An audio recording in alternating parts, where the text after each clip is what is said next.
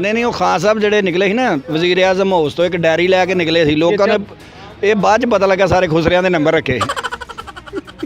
ਅੱਜ ਕੱਲ ਖਾਨ ਸਾਹਿਬ ਦੀ ਬੜੀ ਲੀਕ ਹੋ ਰਹੀ ਹੈ ਨਾ, ਉਹ ਤੁਹਾਨੂੰ ਪਤਾ ਹੈ ਨਾ, ਉਹ ਆਡੀਓ ਲੀਕ ਕੀ ਉਹਨੂੰ ਲੀਕ ਕੀ ਕਹਿੰਦੇ ਨੇ।